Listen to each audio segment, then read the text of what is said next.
Today, we're going to talk to one of the strongest entrepreneurs and masterletes that I know.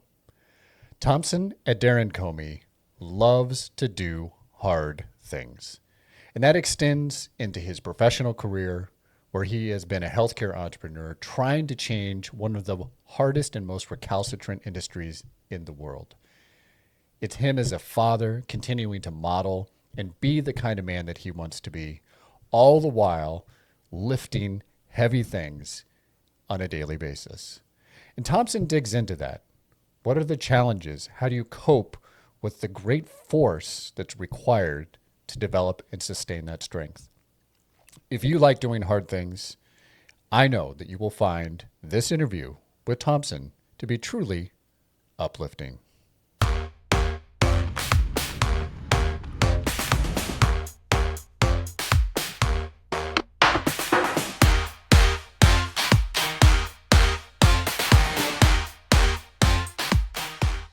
Welcome, Thompson. Thank you for being here today.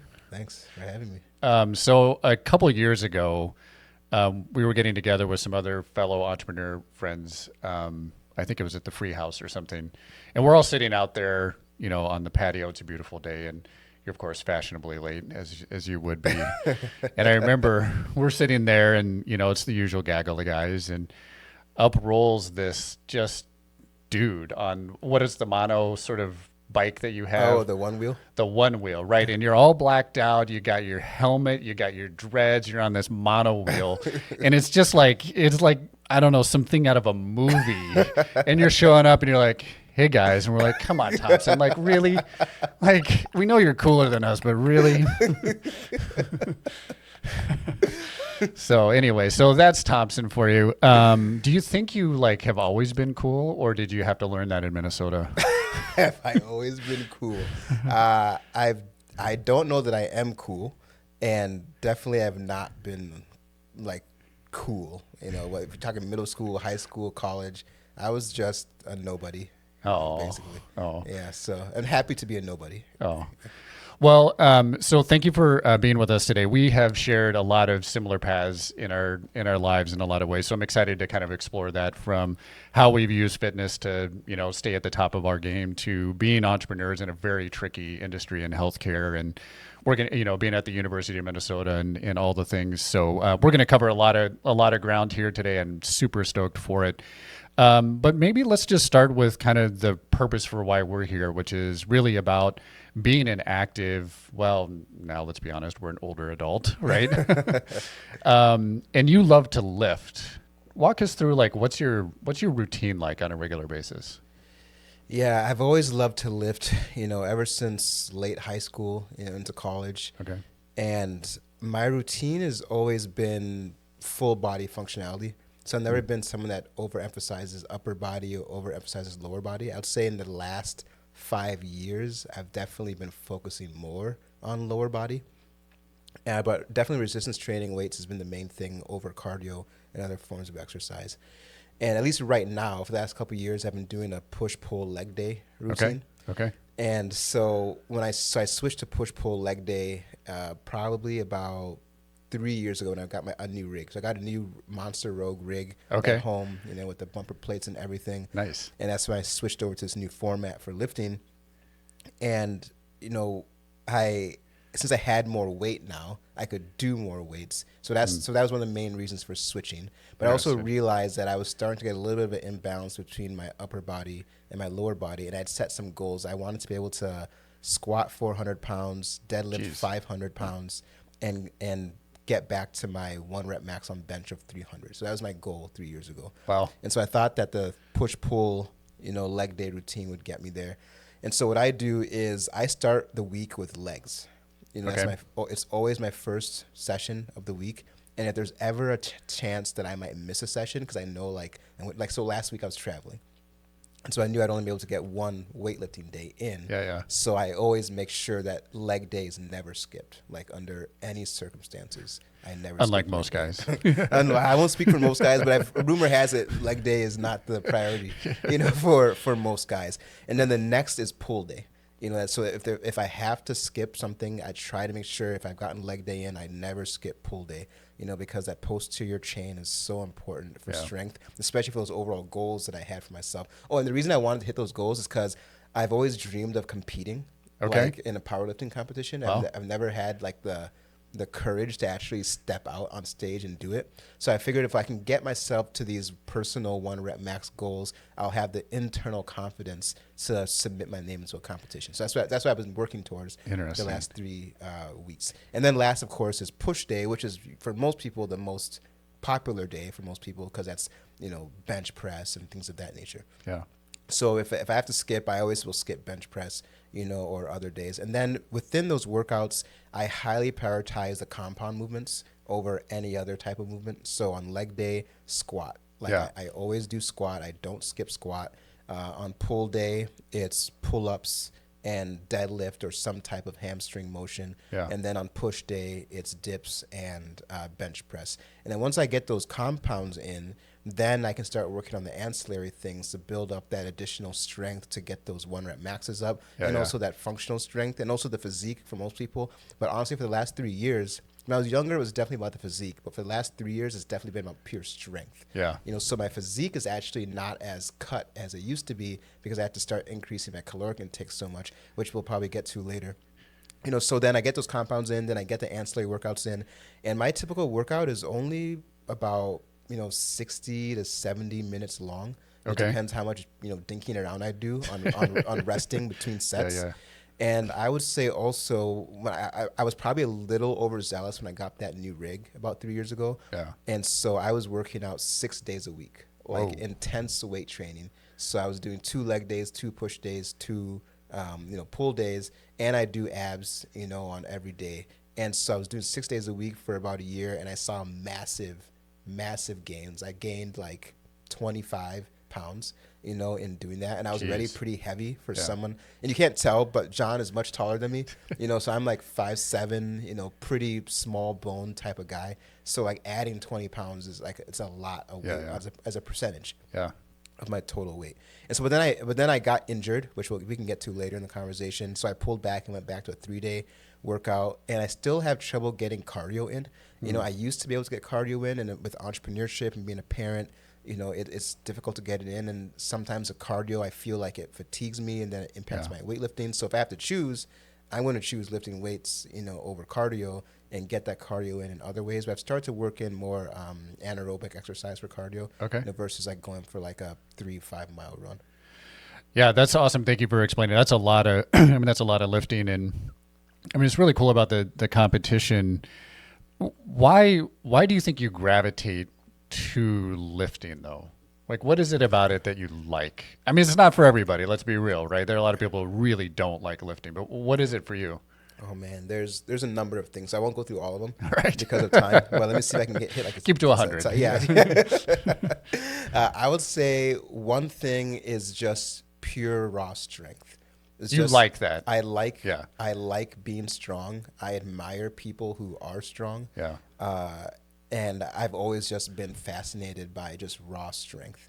The second thing is just my understanding of how important muscle is as you age. So even when I was 30, I was thinking about, okay, when I'm 80, like what I'm doing now is going to impact that. Because you can't just, I'm sure you've heard the term like, a lot of old weightlifters would call it like old dad strength or old weightlifter strength. Yeah. Where like there is such a thing as that just the longer you've been doing it, the stronger you are. Yeah. So someone who's been doing it a very long time will be stronger than someone who even might be naturally gifted and younger who's just getting started.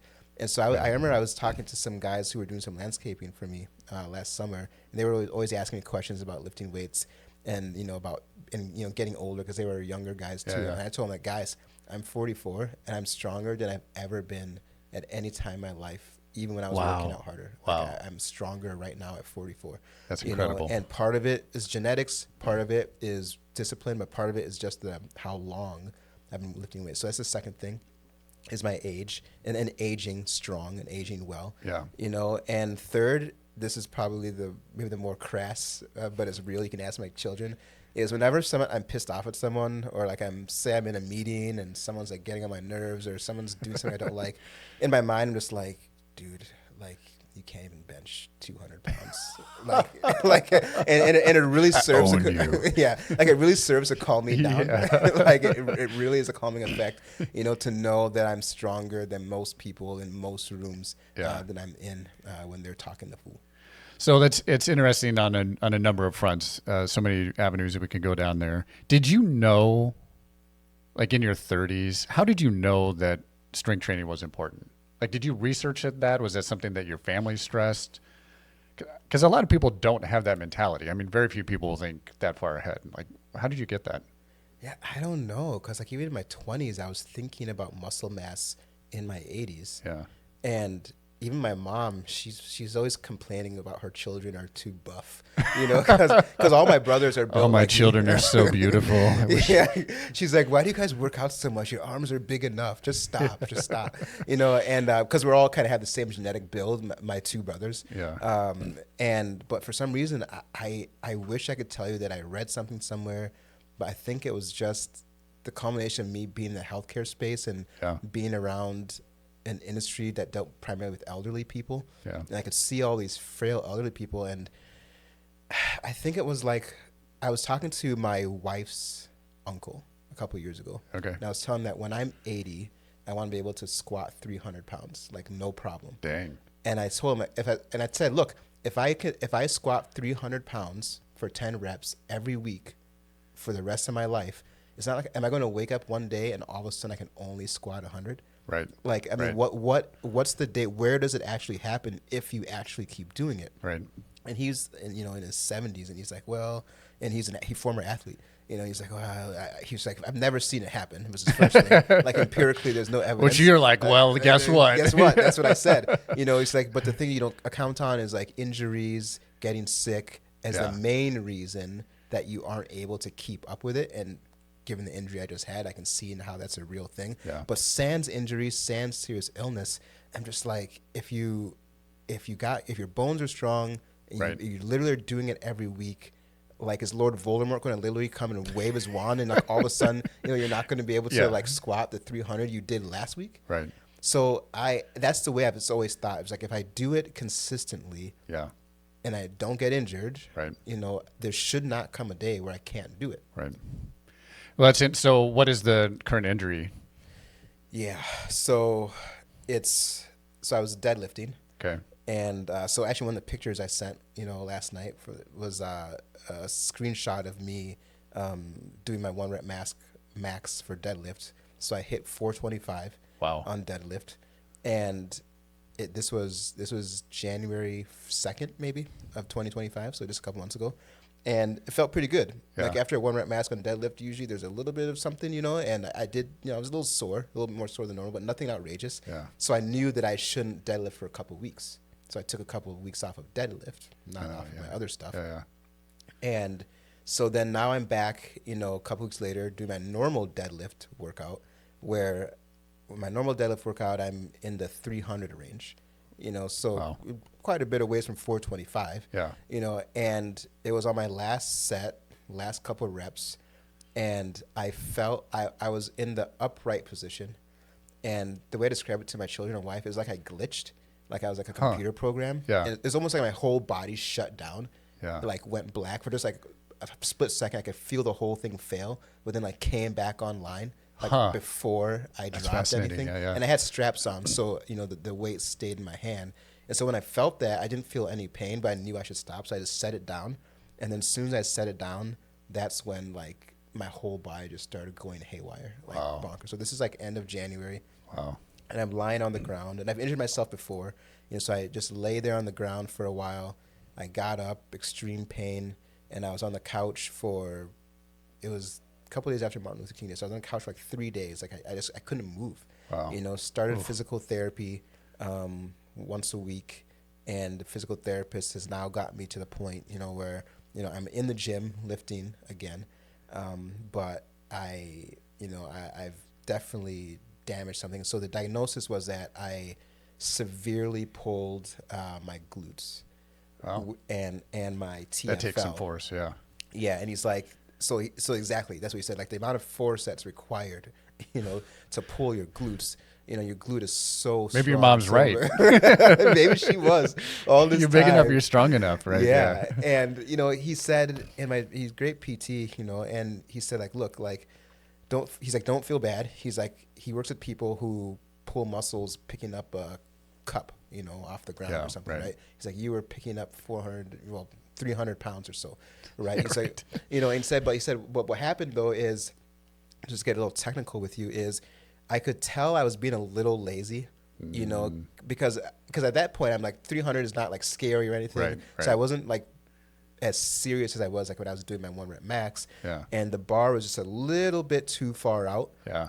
And which then extended me just a little tiny bit. But when you're talking 300 pounds, and with someone that only weighs 170, 180, like that, those pounds just kind of amplify. The more off of proper form you get. And then the second thing was he diagnosed me again with, I have an anterior pelvic tilt. So my pelvis is tilted down and forwards a little bit, which I've known for a while. And I've been lazy about fixing through stretching and proper mobility. And part of that tilt is caused by the fact that my quads were slightly overdeveloped. Pulling my pelvis down and not properly stretching, during the week, which then exacerbated the pull. So I'm dealing with it like I'm like, I wouldn't say constant pain, but it's now a mild pain, whereas there was a month where I couldn't walk. Jeez. Well, so let's keep rolling with that, because I think one of the common themes within the Masterlete community is adaptation and perseverance too, right? So obviously we know, to your point, like, if you wake up every day till you're 80 and you can lift 300 pounds, that would be absolutely amazing, right? That would be an absolute anomaly, because it's not going to happen, right? So how do you think about the time since January-ish till now, and how has that impacted you? What do you do to like cope with it? Are you like, walk me through it. It's been an incredibly humbling experience and frustrating experience with how slow the injury is to healing. And part of it's because I'm older now, so maybe if I would have gotten the same injury, 20 years ago, it wouldn't have been the same time to heal. And it's just been so frustrating because I had this goal, and now there's just this barrier in front, and that's the part that pisses me off the most. And there's a period where I couldn't work out, like the way I want to, doing like body weight exercises and stretching. Are you doing anything? Now I'm back to my normal routine, just not my normal weights. Got it. And I'm easing my way back into it. And again, like we were talking before, I was complaining to my wife, and she's like, whatever, Thompson. Like, like I'm squatting, and my workout on leg day, Monday, I stopped at like 245, on squat. She's like, that's great. And I'm like, it's enough. No, it'll never be enough. For losers, not Thompson. I know. So it's just like, because to me, it just feels like I'm not working. So now I'm like doing more reps, with slightly lighter weights for myself. So that's one modification that I've had to make, as I'm progressing back, is lighter weights, more reps. Now my workouts are longer because I have to incorporate warm up and stretching, which I was not doing. But maybe a good thing too, right? Oh yeah. Right. Yeah, totally. So now, and because of time constraints due to, parenting, spouse, running a business, I can't work out for 2 hours. I don't have that capacity with my current life. So I've had to be a little bit more creative in the workouts I choose to do. So instead of doing, 6 movements in the weights, I'm doing like 4 plus warm up and stretching. Well, I think it's really interesting too. So about a year and a half ago, maybe a little bit longer, I tore my plantar fascia. So I was in a race, road race for a mile, and it had really sharp turns. And I'd already had some inflammation there, and it was kind of bugging me. And I had my racing flats on, which I don't usually train in because I like the sensation of speed. Like kind of you get in race day, and it's a little bit there. I tied them real tight, went around a corner, and just popped. It just tore it. Okay, so not fun. Couldn't really walk for a little bit. Definitely set me back. But I used that as an opportunity to do a couple things. One was to learn that if I was going to race, I needed to train in my race gear. You know what I mean? As opposed to just being like, oh, I can't run. It's like, okay, what did I learn from that quote failure from that opportunity. It's like, okay, I got to be out there every day. If I'm running, I got to know that I've got that. The sensation aside, like Yes. if I really want to be successful, I want to be serious about this. Yeah.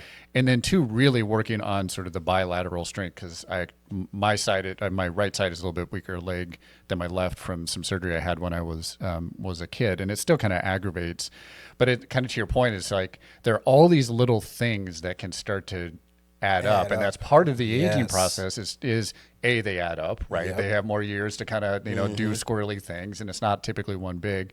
And then B, our body's resilience starts to decrease, even little fractional amounts. Yep.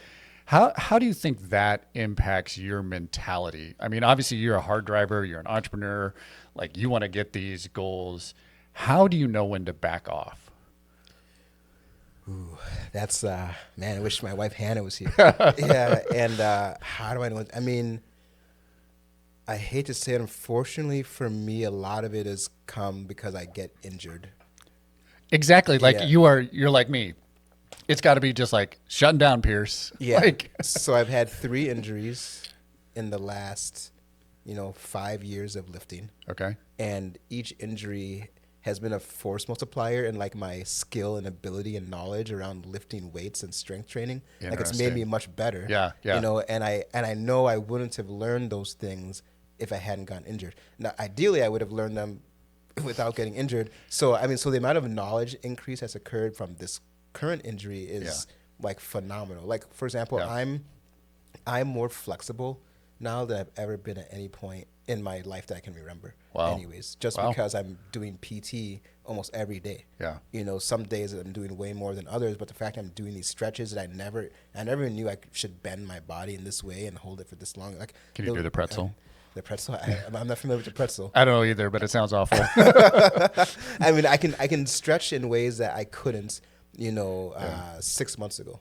So sadly for me, I'm trying to figure out how to know. So one thing is I know now that I'm older that I need more rest. Mm-hmm. Like I want the gains. Yeah. But unlike when I was 25, like my body can't recover as quickly. So if I want the gains, I have to give it time to recover, and I will get the gains. And my wife has kind of joked and pushed me to like rest more, and I would never do it. So I remember there was like one point she was like, just take a break, like just like take a week off. And so I took a week off or 2 because we were on a trip, so it was easy to like not lift. And I got back in the home gym 2 weeks later, and I was stronger.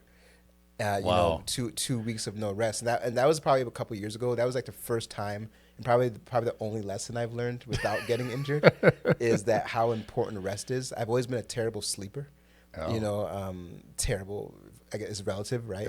But especially with the entrepreneurship thing, like in the early days, sleeping like 4 hours a day, right? Like that's what we did. Yeah. But I also just am not good at sleeping. Like I wake up easily. I have a hard time falling asleep. I wake up really early no matter what. The sunlight goes through my eyelids. Like it's just like bonkers, right? And so now I've made some serious changes in the last year where I'm taking magnesium, on a regular basis. Totally, yeah. I used to work out at between like 4 and 5 a.m. That was just for years. That's what I did. But given now that I have to prioritize rest, what I've done now is I said, okay, don't work out in the morning is what I started doing. Especially with this injury, because it was hard to get up right away. And so now I'm just forcing myself to stay in bed. Like even this morning, my wife was like shocked that I'm in bed still. Pushing you back down. Seriously, she's like, what are you doing here? Like even my children are like, you're in bed? Like everybody's super shocked, but I'm just forcing myself. So I'll still oftentimes wake up like around 4 or 5. Yeah. And I will just lie there and I research some sleeping techniques. My wife researched some sleeping techniques and I just like employ them. And sometimes it takes me 30 minutes to fall back asleep and I'll get like another hour or 2 of sleep. Whereas in the old days, of hard hitting lifting weights and entrepreneurship, I'd be like, I got to get up because I got to lift and I got to work. Like that's what I do. But now I'm just prioritizing sleep. I don't get 8 hours a day. Yeah. But I'm definitely getting like, 6 to 7 hours versus my old life of 4 to 5. It just doesn't work.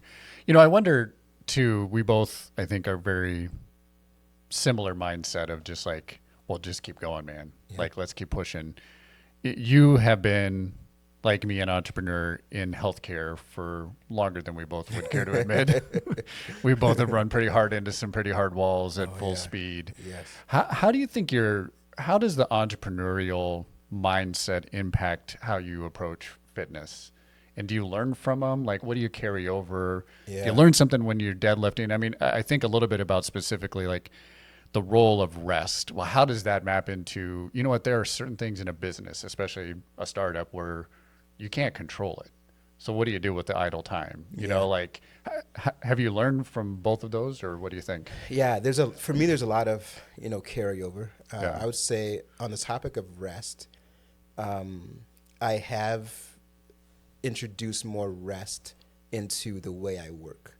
That's interesting. Versus the way. So for me, like, I've never been someone that wants or needs this 2-week long vacation type of thing.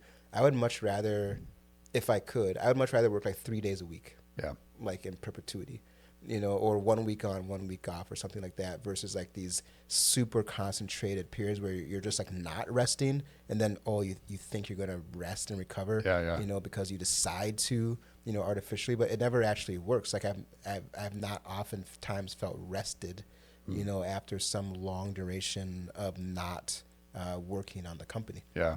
So resting and taking rest seriously, like booking rest, treating it the same way I treat my, because so for me, like in your calendar or your work day. Yeah. Like for me, like my working out is so serious. Like I don't care what the meeting is at work. Like I don't let stuff get in the way of working out. Yeah. And so now I treat rest with the same seriousness that I treat my workout itself. And was that the true 15 years ago?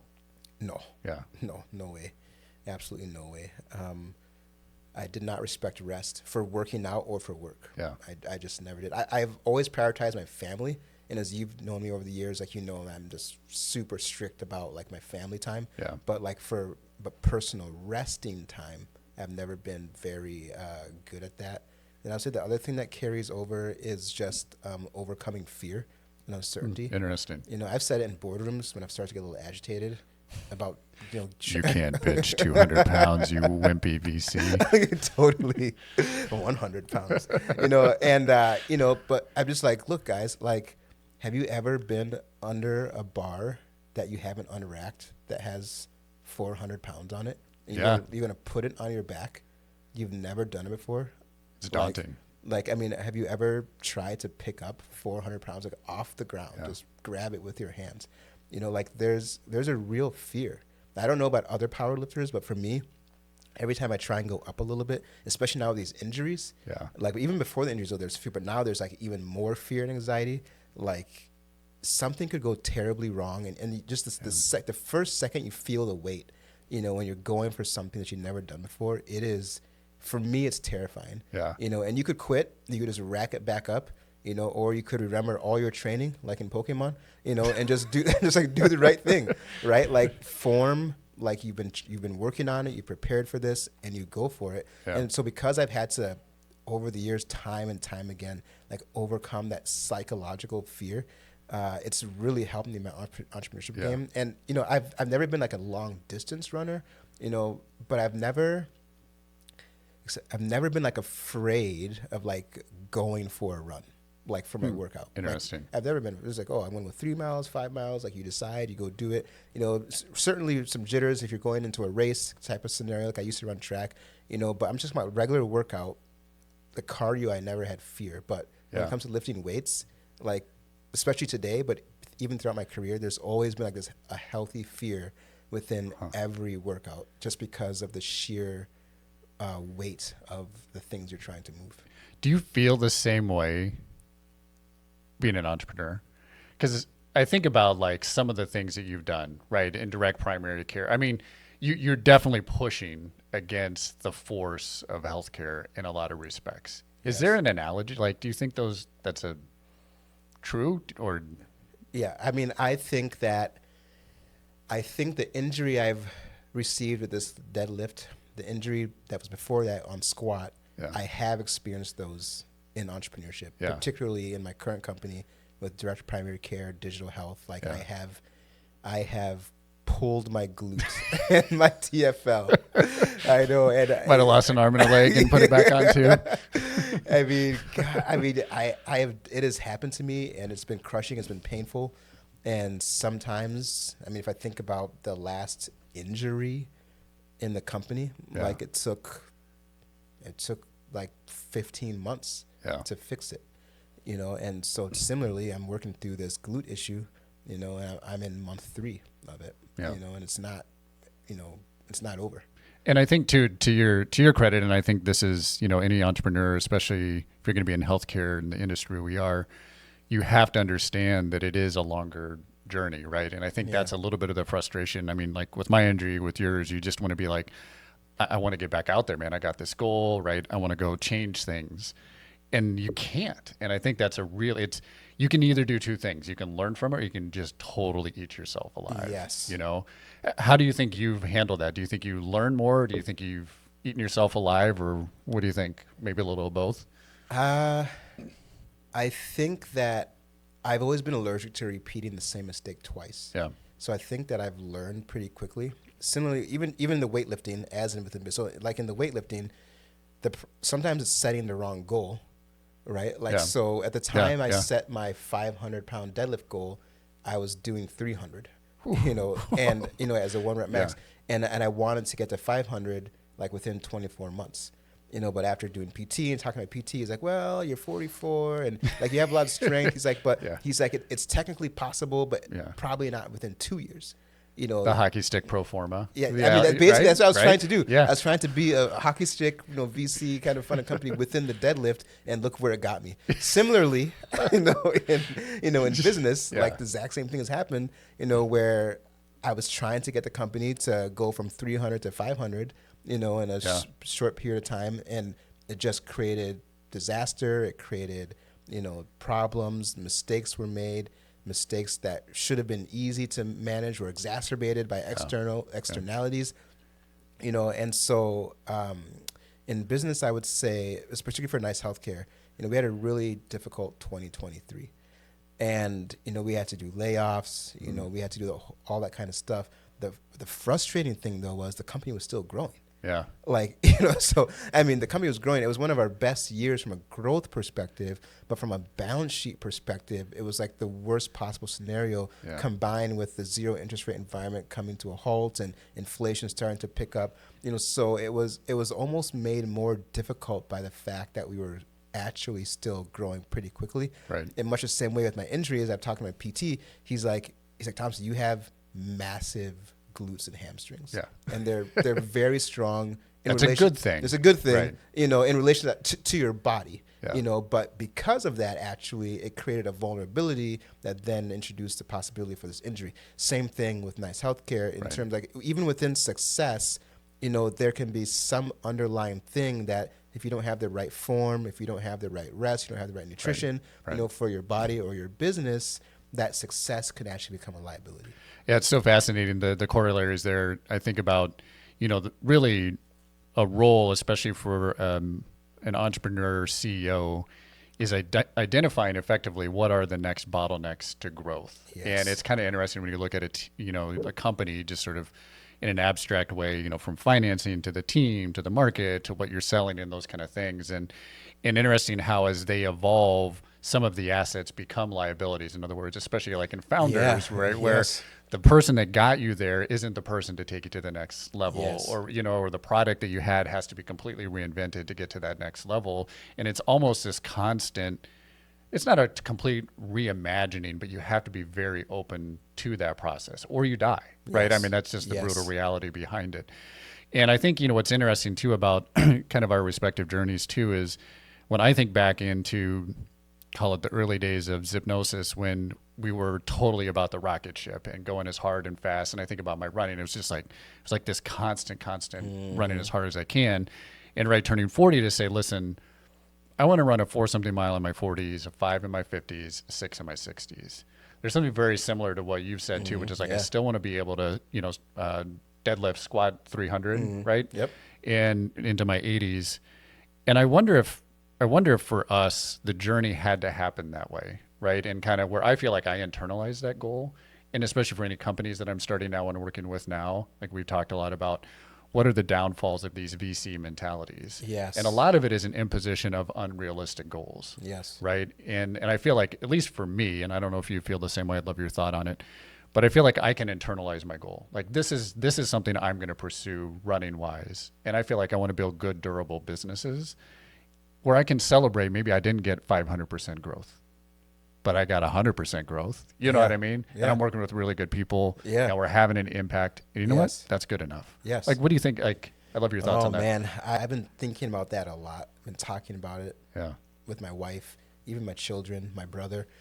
And there's so many ways I could attack this question. So the first thing I think is I would talk about my relationship with ego, you know, as the first step in that. Because of course it's easy to look at the outside externalities, people, industries, and say, you know, they played a role in putting me in these positions. Yeah. You know, but first looking at myself and my ego, and I'll tie it back to fitness. My wife always corrects me when I'm like complaining about my fitness because I'm listening and looking at dudes, as she just said yesterday, their job is to exercise. Like they get they get paid to exercise, they get paid to eat a certain way. You know, then they have the lighting and everything just right. You know, they don't film on a day where they're looking a certain way. They film on a day where they're looking their best. She's like, but you don't have that. You know, and so like you're comparing, your ego is comparing yourself to those people, and because your ego is always comparing. You know, and if it wasn't for comparison, you know, the ego would actually not have very much work to do. You know, it'd be on vacation. Most of its job is comparing to either make you feel better than other people or to make you feel worse than other people. That's a lot of what happens with our ego and our pain body. And I think it comes into entrepreneurship, as you said, where who do we read? Well, we're reading about the founders that just raised $1 billion. They're growing at 500%. They got to 100 million. I just was talking to an investor yesterday, and he has a portfolio company. They got to 10 million in ARR in 2 months. Like, and it's just like, and they're in their 20s, and you're just sitting here like, well, like what did I do wrong? Like what the heck? You know, but really, if you don't compare yourself to other people, and you just focus on the present moment. Like, are you content? Are you happy? Do you have what you want in the present moment? You know, most likely, even if you don't think you have what you want and need, you probably actually do have everything you want and need, especially compared to other people. But then I don't like to do that because, of course, I can compare myself to someone in another country that lives on $5 a day. Like, of course, I'm better off than that person. But am I present? And is the present moment enough? Because it's the only moment that I have. You know, that's a great point. And so I've really been focused on that the last couple of years, is a present moment, because it just strips away everything else and it neutralizes the ego, because the ego can only exist in the time-space continuum. Like it needs time. We're getting real here, folks. We're getting real here. All right. Because your ego can only exist because it needs to be able to look back and forward and be dissatisfied, you know, or want something. You know, but the ego can't really exist in the present moment because there is no comparison, because this is all there is. There is nothing else. So you can't even be dissatisfied, because dissatisfaction requires you to be comparing it to something else. And so I've just stopped doing that. Like sometimes I'll just take a couple days off and not go on LinkedIn, because it's like LinkedIn is like, oh my God, like, I mean, I have to do it too, because I'm a founder, I'm a CEO. I have to like pump this company and myself as part of the game. You know, some people love it. I don't, you know, but what I think happens is everybody else is looking at all this, you know, chest beating, and they're basically feeling bad about what they've accomplished, what they've done, even though they've done something amazing. And by amazing, I don't mean amazing compared to anything else. I just mean amazing for them. Internally motivated. Internally motivated. Like they decided they wanted to do something and they went out and did it.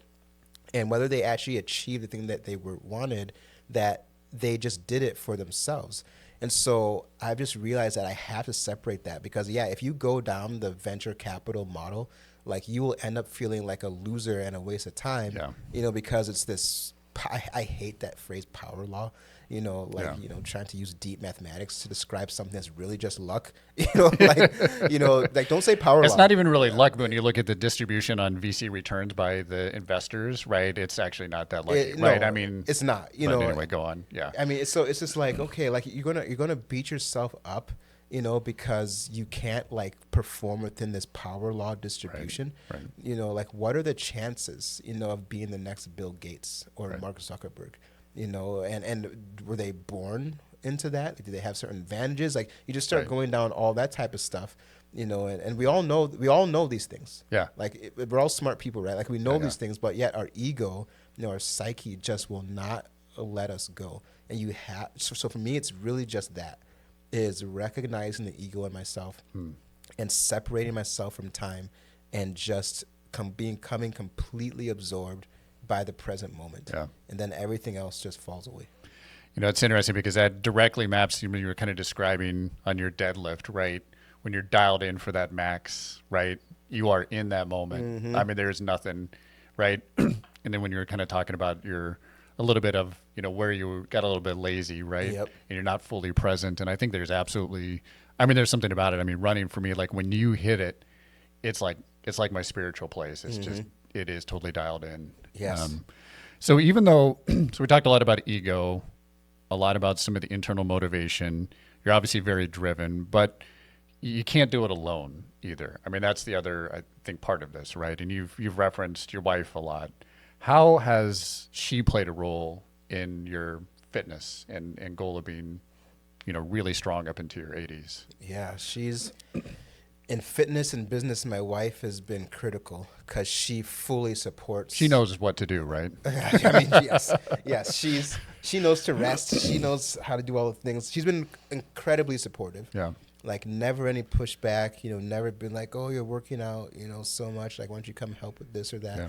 Yeah. I've always been someone that has a home gym. I've never been like a gym person, so I'm not like away hours, but, sometimes I'm down there, working, and she's never complained. Same thing in entrepreneurship. Like we've talked before, like going into massive debt, not making money, like risking the house, draining 401ks, not going on trips like our peers were doing for the last 20 years, like, not being able to buy certain things and live a certain way, despite having like 2 master's degrees, like, right? Like, it's just like, she supported me in those 2 master's degrees, not getting any, ROI on her investment, right? So why is she still with you? I mean, I'm very lucky, very fortunate, very blessed. And she has been, I hear stories about other entrepreneurs and how their partner like just makes the thing worse. Yeah. Like things are bad and hard enough and their partner either doesn't get it, no empathy, like in the best case scenario. Yeah. Worst case scenario, they're like actually like disbelievers, telling you to quit, to stop. Yeah. Everybody has their journeys and everybody has like their flare-ups, of course. I'm talking like over the long haul. Yeah. For me, it's hard, right? I mean, there's just no doubt about it. There's no doubt about it, and I've just never had that. Yeah. So for me to sit here and say, "Oh, everything I've done, is all me," like, I don't know what it's like to not have someone like 100% of the time, like on your side, pushing you to achieve your goals. Yeah, that's really, really powerful. Is there anything specific you can think about that she's helped you with?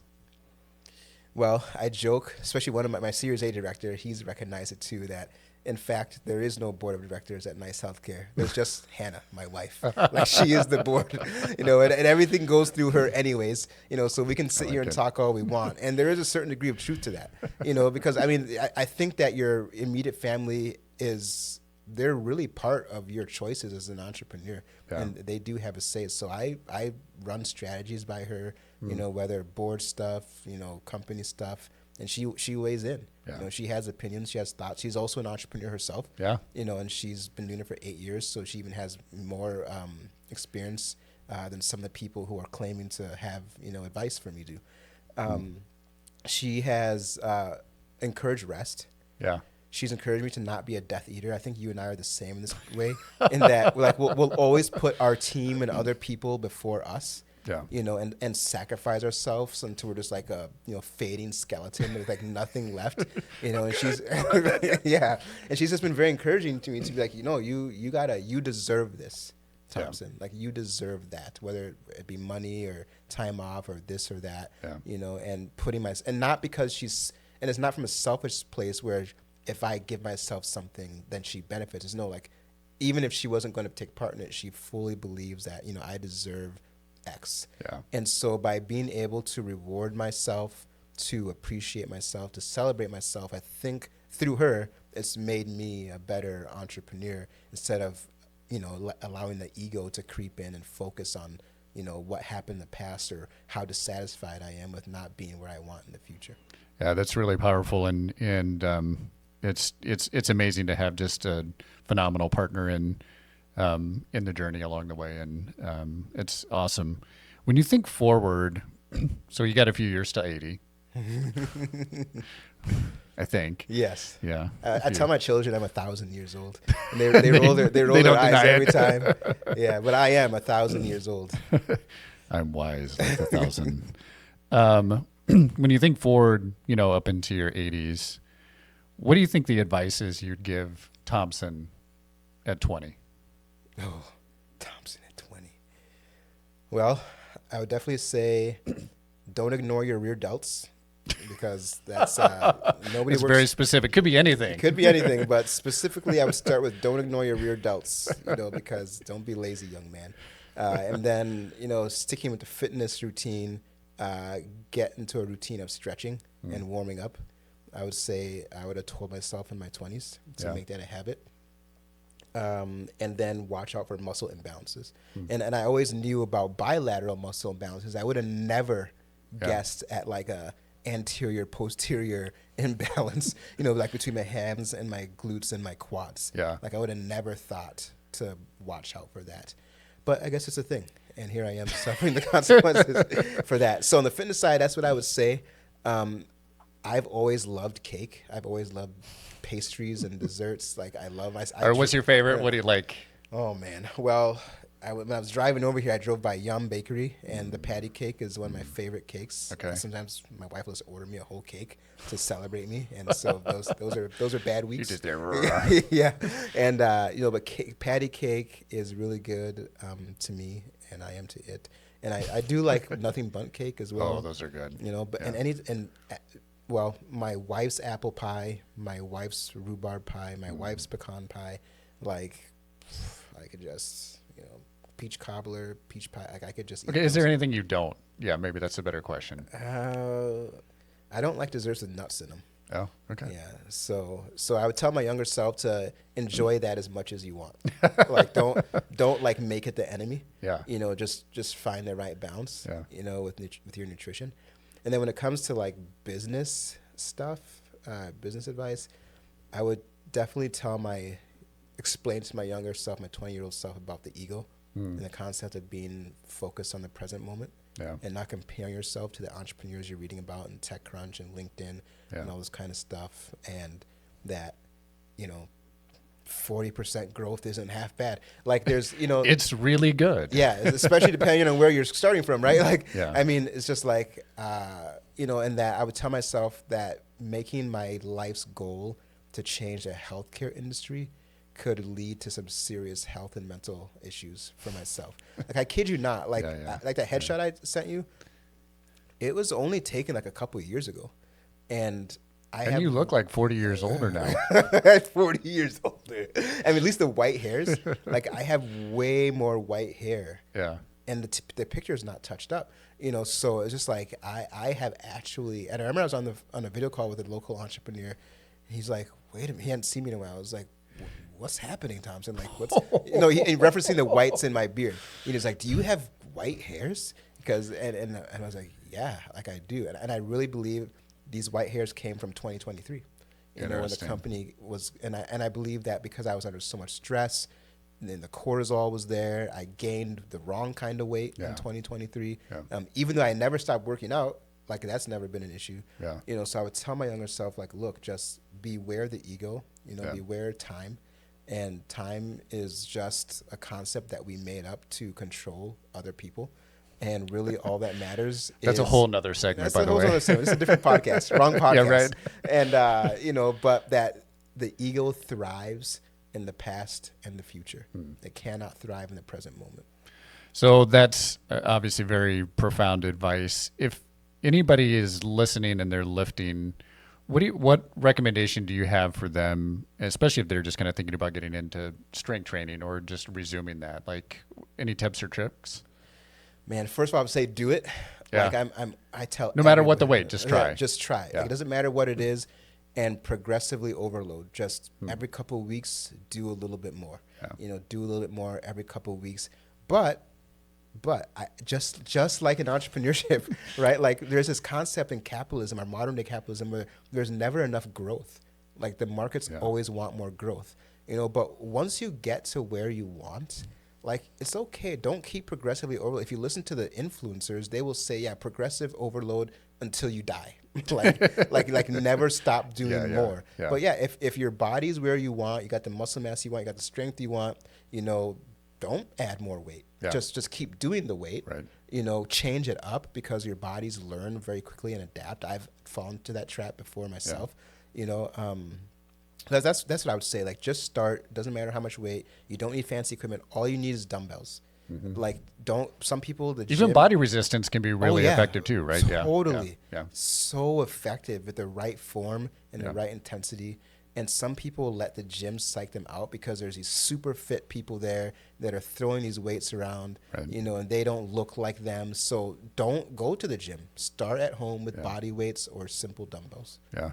And I think a lot of the research too that's out there says just consistent strength training, resistance training, even body weight is better than nothing, Absolutely. right? And just can do it every day, lift something heavy, right? Do those hard things, and it has a profound impact, especially on aging bodies. And it you know, drives metabolic function. It increases your balance. It increases a whole bunch of things that you may not ever even think about. Yes. But if you don't use, you literally lose, right? And Totally. and so just even a little bit of moderate strength training can have a really, really big impact in anything. So no matter what sport you're doing, right? Yeah, I mean, that's why I tell people it doesn't matter your sport. Even some runners, you know, I'm like, oh, I can tell you run.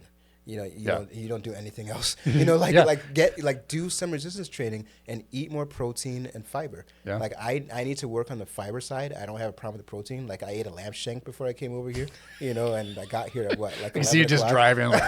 driving like, Like, yeah, I made some delicious lamb shank and a wine sauce reduction a couple of days ago, and you know, and so they're delicious. Yeah. You know, but I'm always trying to get more protein, and now I'm trying to get more protein from non-meat sources a lot. Yeah. You know, so my meat consumption has actually gone down quite a bit. Yeah. You know, in the last 10 years, but still, yet someone just getting started, just start and increase your protein intake and your fiber intake if possible. yeah, that's great advice. Well, Thompson, thank you. It's always a pleasure to talk with you, and obviously, you know, hear the wisdom that you've gained through the years. Nothing but mad respect, and thank you for the time and sharing with us today. Thank you. Appreciate it. Yeah.